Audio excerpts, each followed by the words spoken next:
Welcome home to USA Global TV and Radio, a place where dreams take flight, with authentic storytelling, diverse perspectives and meaningful conversations, where global stories unite and bridges are built beyond all borders. Discover world-class education, entertainment, hope and inspiration.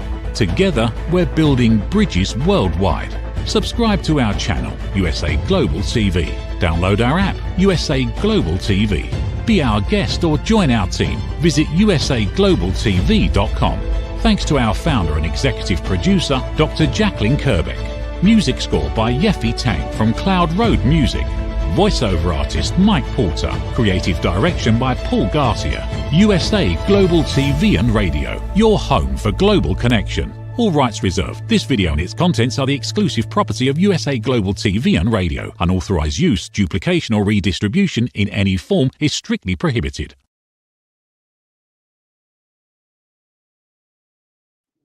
Good afternoon, everyone, and happy Monday. I am Julie Ann Mejia, and this is episode 11 of The Holistic Alternative. Today, we have a truly amazing guest joining us. This gentleman led the pathway for the cannabis industry and helped patients gain safe access to the plant well before it was legal to do so. He has written a phenomenal book, One Step Over the Line, Confessions of a Marijuana Mercenary, sharing his electrifying story of being a smuggler and then assisting the DEA. He is a dedicated husband, father, and also hosts his own podcast and advocates for those imprisoned for non-violent cannabis offenses. Today, it is my great pleasure and honor to welcome Ken Behr to the show. Ken, thank you so much for joining me today. Thanks for having me. I really appreciate it. Absolutely. Let's get right into it because we only have 40 minutes today and you have such a phenomenal story. I really want people to hear as much as possible about your journey. So how did you get started and involved with cannabis? Well, it's back in 1969, my father passed away when I was at 13. And, he said, whatever you do, let me know if you ever get involved in drugs. And of course, right after he died, the next thing I did was smoke some marijuana. And I was 13. It was 1970, free love, hippies, Woodstock. It was the times. And then from there, at about 16, my mother moved us to South Florida, which would have been 1973, to get away from the drugs and the crime of New Orleans, which really was none. But South Florida was, the epicenter of when the marijuana explosion truly happened. So I was basically moved right into from the fire, as they say, from the pot to the fire, so to speak. And that's how I started smoking. The thing about New Orleans was the marijuana was, it wasn't the main thing. People did other drugs. It was, like I said, 1970s, early 70s. They were doing mescaline and acid and experimenting with those drugs. When I moved to Florida, people truly were getting now from New Orleans was getting Tex-Mex, Mexican weed, which really wasn't that good, to the Colombian weed, which was excellent. So it was a real metamorphosis for me because the marijuana was just so much better and plentiful, because the closest destination from the ports in Colombia, it's 1,500 miles to the coast of Florida. So that's the closest area from, other than Jamaica, which is about 600-700 miles. So both those great buds back then. That's how I got started. And Absolutely. That's amazing. And, it's comical, right? How far we've come with the quality of cannabis. I used to smoke Mexican brickweed and it sucked, Yeah, it just sucked. It was awful. It was crappy. That's where Cheech and Chong had the song, "No stems and seeds you don't need." There's a lot of stems and seeds. But the marijuana from Colombia, especially a couple of years later than like in the mid 70s, was incredible. Spongy red and orange buds and, just really good stuff compared to the Mexican, especially. Absolutely. So you started using, experimentally. How did you get into, working in the industry, essentially like illegally? Let's talk about what that. Happened? Yeah, so, we moved to our new high school in Hollywood, Florida. And remember, 1973, Hollywood and Fort Lauderdale, even Miami, was a sleepy little beach town, especially Hollywood. And we got into this new high school, and I had went from a little school in New Orleans of 270 kids to a school of 2,700. So, and I had long hair, and so I was a naturally, and I had hair down the middle of my back. Now I have no hair. If I take my hat off, it'd just be a glow, So we just got into selling it because we were a little, I had no father. We had money. It wasn't that we were poor. It wasn't we were middle class. It was that it was there. Imagine landing in San Francisco in 1849, or Right. Palo Alto of the same era, 1973, 75. All this was exploding around us, and everybody was selling drugs. And, we wanted free pot, we had jobs. My brother was a dishwasher at I did odd jobs. I was a houseboy at a hotel. But, we needed our marijuana money, and so we started selling it. We obviously, we were the cooler kids in town. So, because we were the ones selling it. But everybody was doing it. It was everywhere. And I just grew into the industry, basically. Imagine if you grew up in a steel town. You work in a steel mill. If you grew up in the coal mines, we were townies. We were just local kids, and it just landed on us, and we just ran with it, for lack of a better word. I get it. I mean, prohibition unfortunately put everything on the back burner, right? We had to go to our local suppliers because that's the only way we could consume. Exactly. If you wanted a joint, what people don't understand today is you had to buy or sell a joint from one friend to another friend, or from one associate to another one. You're already committing a drug deal. You might as well sell it and make a bunch of it and make a profit. And back then, what people don't understand today is that you could go to jail for a year for one joint. Even up to, listen, I always like to tell this statistic. About last year, 220,000 people went to jail for marijuana, or got arrested for marijuana. I apologize. 92% for simple possession. So about 220,000 people had to get a charge of cannabis. It's insane. So the war on drugs, as my book One Step Over the Line, Confessions of a Marijuana Mercenary, is my story. And I started writing it. Believe it or not, I started conceptualizing it in my 20s, going, wow, what have I done? Not knowing that it would go into my late 30s doing it, 22 years roughly. But it's really a story about that, about these little inner city, middle income, non-inner city kids in a sleepy little beach town in the 70s getting sucked into the war on drugs. The drug, as I say in my book, how did the government not know that prohibition just 50 years earlier, we were not going to have more of the same, Right. They knew, somebody had to know, as I say, that making something that everybody in the country wants illegal was going to cause, build a black market business, black market. And I always say nobody was happier than the judges, the lawyers, and the politicians. It's true. And unfortunately, it's a crime against humanity. We have been Right. connected with these plants for thousands of years, that we have a system that processes them. Yeah. And it's concerning, it's don't even get me started about prohibition. It's such a crime. Yep. So, I have friends that have done, I have friends that have done 27 years in jail. I have friends that have done 22 years, 27. I mean, there's, to this day, as I alluded to you that I'll bring it up. Freedom Grow, which is a charity I'm heavily involved in, is a charity that helps nonviolent cannabis prisoners to, helps their families, buys the kids school supplies, gives them commissary. I donate every month. I'm on my credit card just gets hit every month to donate to Freedom Grow, along with my personal efforts of trying to help do golf tournaments, whatever else we need to do to raise money. But there's people to this day still in jail today for 30 years in life for simple possession of or intent to sell, whatever, marijuana, which the business was built by the government, not by us. Right. And guess who's getting taxed on it, right? They're collecting taxes, and they're still keeping people in prison for it. It's totally unethical. It's insane. They should not be collecting a cent until everyone is released. It's or really they should release everybody if you're going to make a legal business about it. And listen, a lot of states, have went back and said we need to, change, take off the convictions, but they're not letting, you know why they're not letting anybody out of jail? Because prison's a Make too much great money. business. Right. Yeah. It's business. It's always about the money, But I have to unfortunately. tell you, for me, my current wife, my love of my life, is anti-drugs.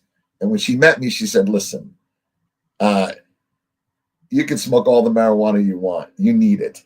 I said, thank you, because I know I do. Cannabis is a medicine for a lot of people, For me, including it is. myself, Yeah. so I believe that. So let's talk a little bit further. How did you get from a small time, mom and pop kind of guy to, getting arrested and, Twice. dealing with some bigger stuff? Let's talk further about your, Yeah. So I was a kid. I was, 16, 17. And what are you doing? I mean, I'm trying to climb the corporate ladder, yeah, right? If I'm for sure. selling 3-fingered ounces and lids and then pounds and then, um, I tell you what, two big things that changed my life. One, I was a friend of mine, but one of my best friends at the time, or my best friend, had introduced me to a fellow that his father was working with, buying and selling boats. And this guy, Sandy Perkoff, was his name. And I'm 18, he's probably 40. And he took a liking to me because I was a hardworking, smart kid.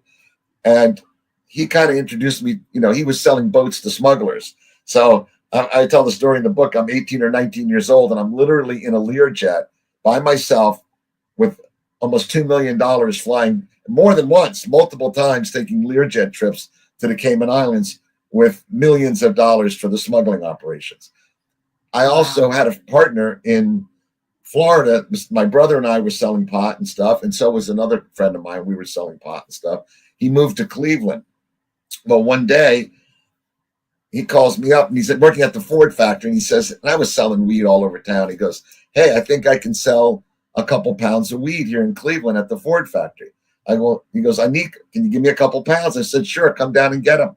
So he jumps in his car, drives the 1,900 miles to Hollywood. I give him 2 pounds. He drives home. He sells them. He calls me back. He goes, hey, I sold those. At that exact time, a big smuggler that I was running the money for and doing odds and ends for, Donnie Steinberg, who, if you Google him, is one of the biggest smugglers in the world in history. I got a bail of 50 pounds from him. My friend drove back down. We shoved the bail in the back of the trunk. The bail of pot is usually between 45 and 55 pounds. It would look like a burlap wrapped big suitcase, like a really big suitcase, or a hail. I grew up on a farm in New Jersey at one point. It's like the size of a bale of hay. So it doesn't fit in the trunk too big, in that car. Drove it home and sold it. And that started our 12-year ongoing business of running.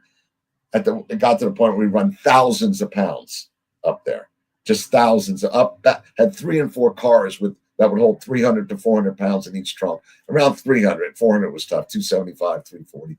And we would just run them back and forth. And then I started working with other smugglers.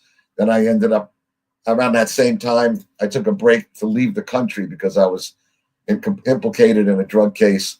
I was about 19. I went to Jamaica on the run, stayed down there about 6 or 7 months. And then some friends of mine came down to visit. And the one guy was a private pilot. And we all we all decided to put up some money. Had a mutual friend in Jamaica that they all knew, that I knew. And we smuggled my first load out. It's about 600 pounds of Jamaican lamb's breath, man. As a Jamaican once said to me, that's the best. Jamaican weed is like Mexican weed, but the lamb's breath is, as he said, it's like what did he say? It's like the breath of a baby lamb. So we smuggled one of my that favorite out. strains. Yeah, Lamb's I love Breath Sour Diesel, the double sativa. That'll keep you going, So anyhow, we ran that up to Ohio, and I just kept working. And then, I stayed at it for, I've been in, it was fun. It was exciting, and it was profitable. I mean, I'd get a phone call, come on, because they knew I could sell it. When the smugglers came in, they would call me, and I'd go into a building with 40,000 pounds of marijuana, and take out my trusty pocket knife I still have today, cut open all the bales, look for the ones that I felt were good for me, put my mark on them, then send the crews back to pick them up. That was a night's work. And then the cars would, it was a lot. It's, No, it was a necessity, right? People really needed it, and people still use the underground market. There's oh, still absolutely. states that don't have safe access. Well, I mean, even down here, there's medical marijuana, but it's pricey, and you have to get a medical marijuana card. Let me give you an Right. example. I have a card. I can find marijuana without going to the dispensaries, but For I do sure. it to support the process and to make myself legal. Correct. It's $170 twice a year for the. It comes out to be between the doctor's visit, which has come down now to it's about. It's weird because the card lasts 7 months, but the doctor's visit only lasts. I don't know. You have to do it twice a year, so it Right. comes out to being $500 or $600 a year just to have a card. That's It's terrible. crazy. Imagine Yeah, if it's they. not I right. mean, I understand, but it's just not right. I mean, people should be able to go into any store, any place, if they feel like it's good for them, and get it. You know this, and nobody. There's so many medical studies, and so many people I know that are better off for having it in their possession, in their system. Me being one. And Absolutely. there was a study out of Denmark I saw last night. I wish I would have shared it with you.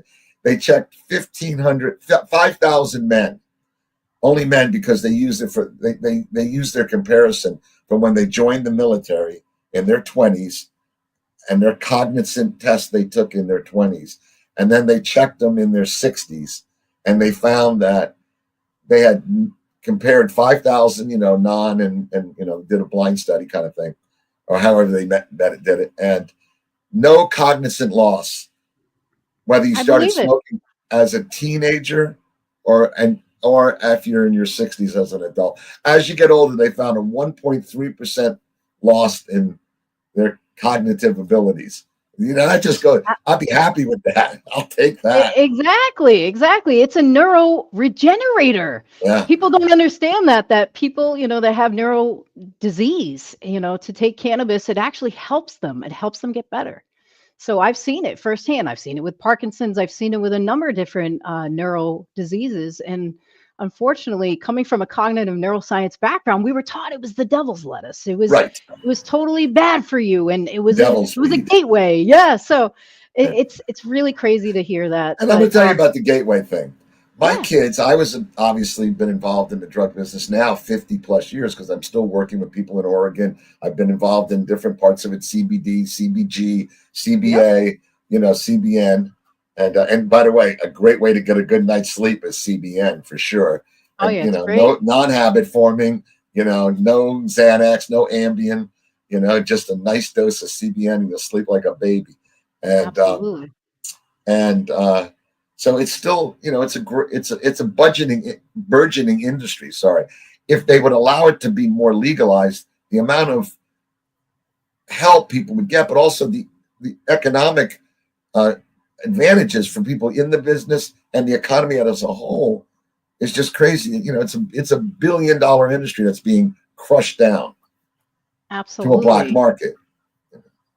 I agree. I couldn't agree more. And you having children as well, and being in the business, Well, it's really about education, right? that's what I was going to say. The funny thing is, both my kids knew my story, when they got old enough.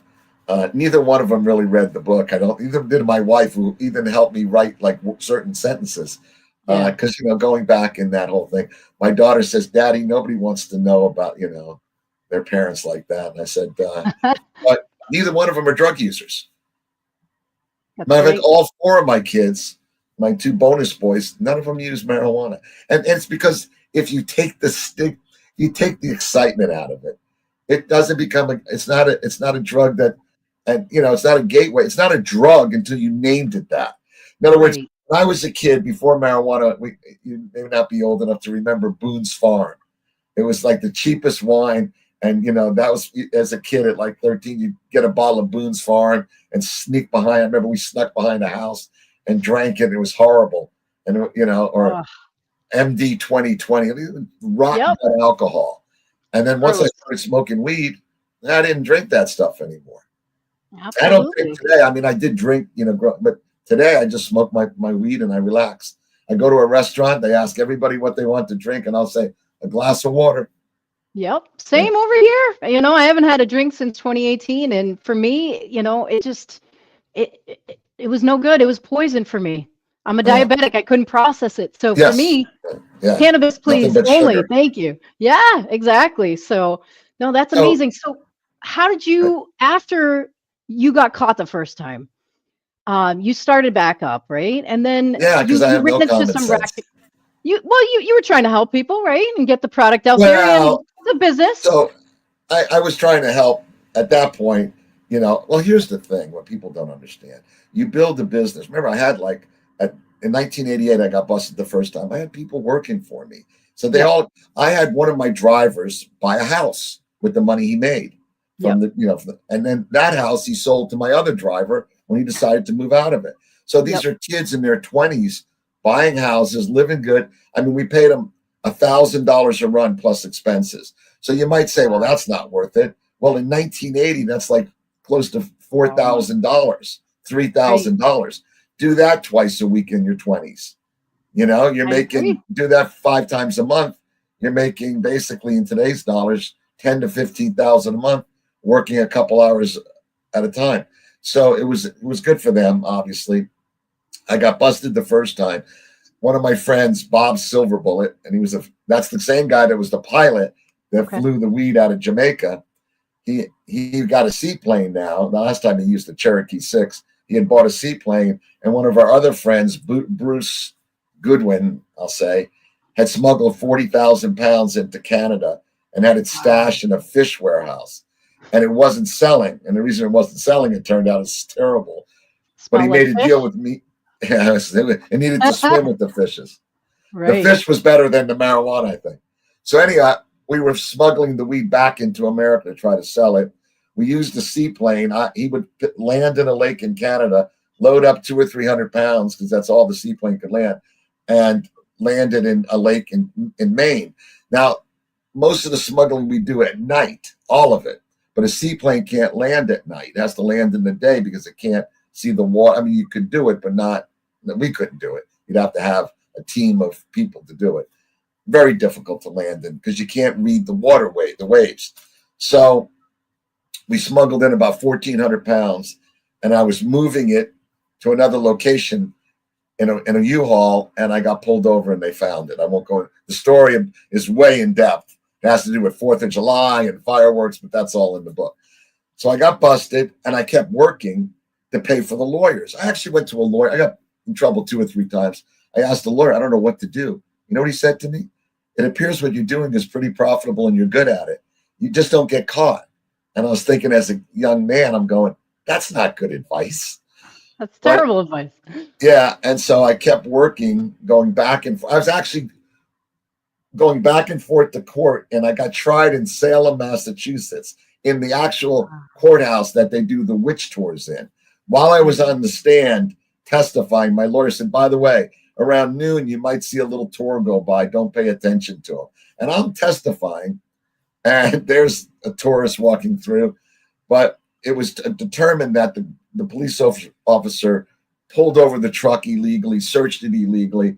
And so the evidence, the 1,400 pounds, which, by the way, when it went to court, was only 1,220. So somebody had taken a couple of bales out of the mix. It was missing. The amount exactly was like 2 bales.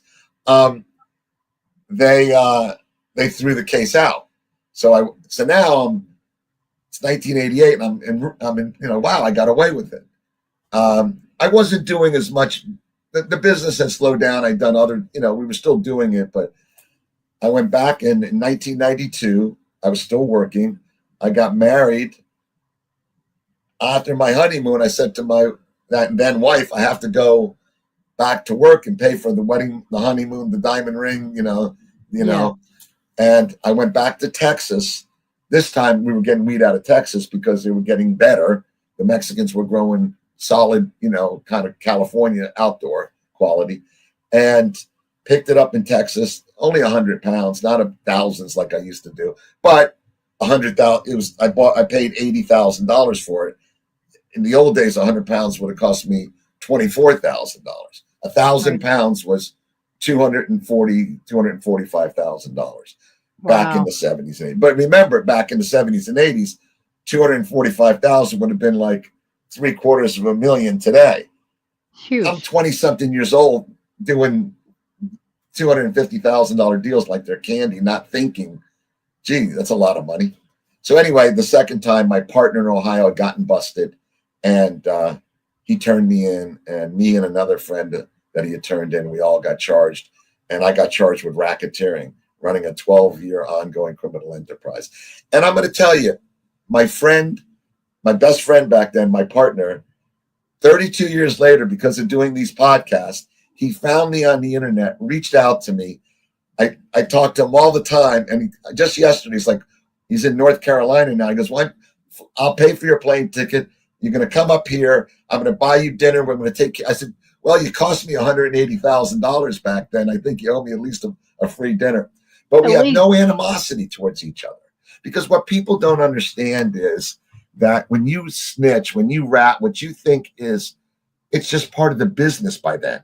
In 88, we kept our mouths shut. There was me and my driver in the case. We got out. By 92, Sammy the Bull Gravana, however you pronounce his name, had already rotted out the mob and John Gotti.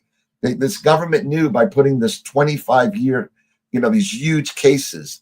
My partner, and I'll defend him, he had a house, and in the house, he had his wife and 4 kids.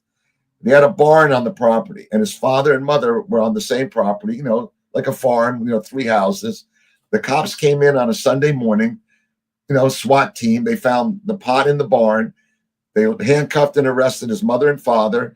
They arrested him in his underwear on the couch, 4 kids and a wife running around screaming.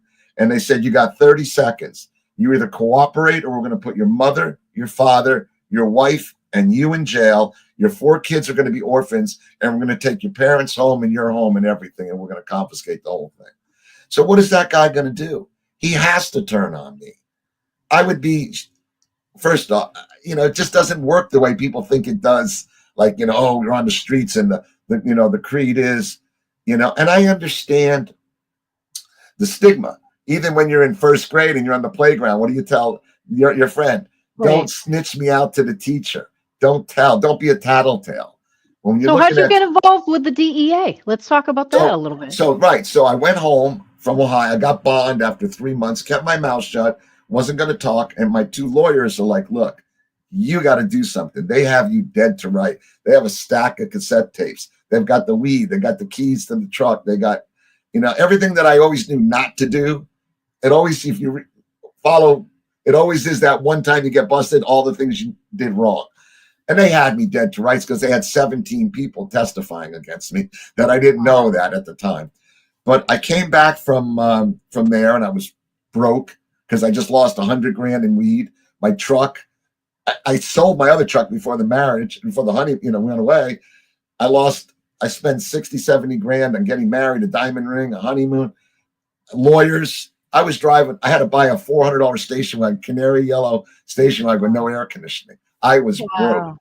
And I'll tell the listeners, when you're the king, when you're the head of the party, everybody loves you. But as soon as the shit hits the fan, you walk alone, and usually somebody's shoe hits you on the back of the head on the way out. People don't have a whole lot of. So anyway, I get a call from a friend of mine who was a yacht broker that had gotten in trouble. He introduced to me by my, what I call bad dad, Sandy Perkoff, the original yacht broker I worked for. And he basically said, he called me. I was in my house. I'll never forget this. My town, my baby's at the high chair because I just had a 1-year-old baby. And as I got, my daughter was 1.5 when we got married. So I'd been married 3 or 4 weeks when I got busted. And I had basically a 1.5-year-old daughter looking for her daddy who's in jail. And he said, hey, how would you like to work for the DEA? And I looked around like, are you crazy? I didn't want my wife to hear that. Right. He said, come talk to me, have lunch with me. And he basically told me he was working for the DEA. He had gotten caught in a reverse sting scam. He was going to sell a boat to that the DEA pretend to be a smuggler. And the law is, if you're selling yachts, boats, cars, planes, a banker, a lawyer, if you knowingly, willingly do business with a criminal and you take money from it, then you're as guilty as they are. It's called conspiracy. So here's a guy who never sold drugs in his life, had a big life with 2 houses, multi-million-dollar business. All that went down the tubes. And I said, well, what's the point? He goes, it kind of came out to be that the DEA is kind of like a multi-level marketing service. If I work for, if he brings me in, then he'll get credit for what I do. And between me, that guy was Dave Jackson. He killed himself when they said that no matter all the work he did for the DEA, they were still going to put him in jail. He had a wife and 2 daughters. He killed himself. I had to I was right there when he killed himself. I wasn't there when he did it, but I was there the next day cleaning up the mess. And another guy that in my book I call Sabo was one of the biggest smugglers in the world. Between the 3 of us, we were kind of like a DEA dream team. Now, I never turned in any of my friends. Not one of my friends that I grew up with that went to high school with me, they actually asked me to do it one day. It's called a proffer. Well, you'll tell everything you know about every deal you've ever done, and the government can take it and use it against anybody but you, unless you leave something out or misrepresent, and then everything you've told them can be used against you in a court of law. And I just told my DEA handler, I said, I'm not doing that. I said, I come from a little town. I have a wife and a kid. I'm going to be in jail. I'm not going to turn in my high school friends and all my kids I grew up with. I can't. Everybody sold drugs. I'd have to turn in, I'm not doing it. But they used me as a kind of an undercover operative because I knew everything. I've been doing it since I was a kid. I knew when the weed that came in the Marlboro boxes and the Parliament boxes were red and gold buds from Santa Marta. And I knew if the kilos of Coke had a Condor stamp on it, that it was from Carlos Leader. So I did set people up. I did, because strangely, people came out of the woodwork. Friends of mine said, hey, I know you got busted. Here's the name of somebody. Even when I was in jail in Ohio, like a guy would come up to me and go, listen, I'm never getting out of what I got. This guy owes me money and he's a dirtbag. Turn him in. And here's his name and number. So through different things, I ended up doing 14 cases for the DEA. The biggest one was one they originated, but they used me as a kind of like a backup guy, to have me on the set, so to speak. And that was, if I'm correct, it's 10,000 kilos of cocaine going from Fort Lauderdale or from Florida to the Canadian mob. And that was the biggest bust I was involved in. It's in the book. I mean, the DEA flew in 3 carloads of coke in a C-111 cargo plane. They had a Learjet fly in. I mean, wow. Yeah, You know what, though? I think most people won't fault you for that. Cocaine has ruined a lot of lives. Cannabis hasn't, so. Yeah. Oh, no. And I sold a lot of cocaine because I went along with the business. Yeah. But cocaine it's bad. My wife said to me, I'll tell you the whole statement. She goes, you can smoke all the marijuana you want. If you ever do a line of cocaine, I'm leaving you. And I said, if I ever do a line of cocaine, I'm probably leaving with also, like on a stretcher. And that's the other thing. It's because the reason the cocaine business became so prevalent was because they crushed the marijuana business. So when they put all that energy into so when they made it harder to smuggle, you can fit 30 kilos of cocaine in the same space as one bale of marijuana, kind of, and it's an example. So, but so this has been a wild journey for you. It's been a wild journey for you. And I raced cars. I drove around in cigarette boats. I flew in Lear jets. It was exciting, and I wouldn't. Somebody once asked me, do you have any regrets? And I tell my kids, regrets is the biggest wasted emotion, right? Greed, jealousy, those are wasted emotions, but you can never go back. So if I don't have regrets, but I just wish, my dad died when I was young. I didn't have some good direction in that respect. I wish I would have been more proactive instead of reactive, because I was just reacting to everything that happened. I didn't have a plan. Listen, other people from the same town, my brother, other people became doctors, dentists, lawyers, but a big portion of us got into drug dealing. And even people you wouldn't know. I have a friend of mine that I've known for 20 years that is a service writer, and my mother used to bring her card to him, and it's like she loved. I mean, that's how we became friends. My mother introduced me to him. I found out about 2 years ago, his family was from Colombia. His father was fighting fighting the Colombian rebels to save his farm, and they were smuggling coke into America to fund the war against the rebels. And he went to jail for 7 years. There's so many people. I just ran into a guy that I've known for years, and he told me a story that back in the day, he used to be a cocaine guy and lived, $1 million. I go, you? Every time you hear one of those, you look at the person and go, you too? Yeah, it's crazy. But that's how I got involved. And I didn't think I was going to get probation, but after 2 years of working for the DEA, they actually gave me 100% probation. And I went home. Wow. But I'll tell you, in the end, it took years later, but my ex-wife left me. She didn't get hooked on coke. She didn't get taken down by cannabis. She wasn't a marijuana user. She got hooked on Oxycontins. She became a drug addict. She left me when my kids were 8 and 12 and left and never saw my kids again.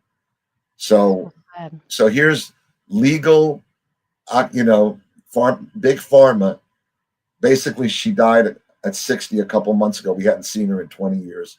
We flew out to Houston to basically see her on her deathbed. She was brain dead, and she had a stroke, and there was meth and barbiturates in her system. Yeah, so a lot of times people don't realize, right, that just because it's prescribed by a doctor doesn't make it safe. Less safe. All those drugs, I mean, listen, I have 2 open heart surgeries, a pacemaker. I've got enough pill bottles I got to keep track of. But it's a care-sick model, man, So unfortunately, when they make plants illegal, that's the real crime against humanity, Of course. I mean, it's a simple plant. Nobody's ever, as I always say, smoked too much marijuana and they got mad at their wife and got in a fist fight or got, what exactly. He's trying to say, because the chocolate chip cookies weren't warm enough and the milk wasn't cold enough. Right. It's insane. It's insane. Non-violent, No, and at the end of the day, again, no one should be sitting behind bars for a plant that, they didn't have any violence with or anything like that. And thank you. I just want to thank you for, the hard work and the advocacy that you do. We're getting to the bottom of the 40 minutes here, and I'd love to pull up here some of your stuff. Yeah, this is your site. And how can people get in contact with you? And if they want to read your book, it's on my Amazon list. I'm going to be picking that up and reading that over the summer when I get some time off. Yeah. How can people purchase your book and get in touch with you if they want to have you on their show, or if you want to? No, I appreciate that. Yeah, I'm going to start. We are starting my podcast. You can see there's a couple of me on other people's podcasts, but there's me in the race car. There's some of me and my drug running buddies. There's me and my brothers. You can go to onestepovertheline.com, my website, and then you can contact me through the website. You can get the book on Amazon, Kindle, and Audible. And just so you know, I failed first grade. I'm profoundly dyslexic. I never really graduated high school. I did maybe a year of college, but I wrote the book, edited the book, and also read the book on the audio. The audio book is all done by me. The editing on the paperbacks, it's not the greatest. I mean, we found some things, but the audio, I did it, and I had a lot of trouble doing it because I had, trouble reading, and I'm okay reading, but just it was a labor of love. It took 7 years to write the book. Wow, Ken, you're a big inspiration to a lot of people, and just to show, it goes to show people can change. They can start over at any point. So thank you, Ken. Thank you so much. Yeah, and again, I like to just say freedomgrow.org. It's a great charity. Go on there and see some people that are really lives are being tossed because of the cannabis wars. And contact me. You can either have me on your show or come on my show. Everybody has a story. Everybody's taken one step over the line. Some good stories. Absolutely. contact. Ken, I'm happy to. Ken, thank you so much for being a guest today and for sharing your story with the world. And we'll definitely be in touch. We so appreciate you. Well, thanks for having me. It was a great opportunity. Thank you Thanks so so much. much. And you keep doing the good work you're doing, making medicine for all of us people in the world. That's phenomenal stuff you do. Thank you so much, Ken. It really means a lot from you. Have a beautiful day. I really appreciate you guys for tuning in. And thank you to Jacqueline and USA Global TV and Radio for everything that they do for our beautiful community. Have a beautiful rest of the day and tune in next month for another beautiful podcast. Have you ever felt unheard? Like your words float into a void, leaving you invisible and disconnected? How about feeling judged when assumptions overshadow your truth, leaving you misunderstood and defensive? And then there's that moment when someone offers solutions you never asked for, dismissing your feelings and leaving you more frustrated than before. It doesn't have to be this way. Dr. Jacqueline Kerbeck, the listening mentor, understands. She's here to help you reclaim your voice, build stronger connections, and create meaningful conversations that inspire understanding and mutual respect. Through her groundbreaking books, online and in-person courses, and interactive workshops, you'll learn how to navigate life's most challenging interactions. Discover the power of elevated listening and transform how you communicate. Master setting boundaries and asking permission to protect your peace. Learn to recognize and release judgment, fostering empathy and true connection. Dr. Kerbeck also offers personalized coaching, one-on-one or group sessions, designed to fit your unique needs. Whether in person or virtually on StreamYard, her guidance will empower you to thrive. You don't have to struggle alone. The path to deeper connections and better relationships start here. Visit drjacqueline.com or usaglobaltv.com. Join a global community of empowered listeners and transform your life, one meaningful conversation at a time. Dr. Jacqueline Kerbeck is the listening mentor. Start your journey today. Thank you, viewers and listeners of USA Global TV and Radio, for joining us today. We're honored to have your time and attention as part of our global community. At USA Global TV and Radio, we believe in the power of authentic conversations, meaningful connections, and creating a world of possibilities together. Want to be part of something bigger? Join our team of elevated listeners at usaglobaltv.com, a space where your voice matters and your ability to listen transforms relationships. Stay connected with us across all our platforms for thought-provoking discussions, expert insights, and empowering stories. Subscribe to our channels at youtube.com/c/USAGlobalTV. Follow us on social media and explore the endless opportunities we're creating for growth, learning, and inspiration. Together, we're not just broadcasting, we're building bridges and changing lives, one conversation at a time. For inquiries, contact us at info@usaglobaltv.com. Music by Johnny Dyes. Produced by Executive Producer and Director Dr. Jacqueline Kerbeck. Voiceover by Mike Porter. Creative Direction by Paul Garcia. All rights reserved. Copyright 2025. Visit usaglobaltv.com to view our full terms and conditions.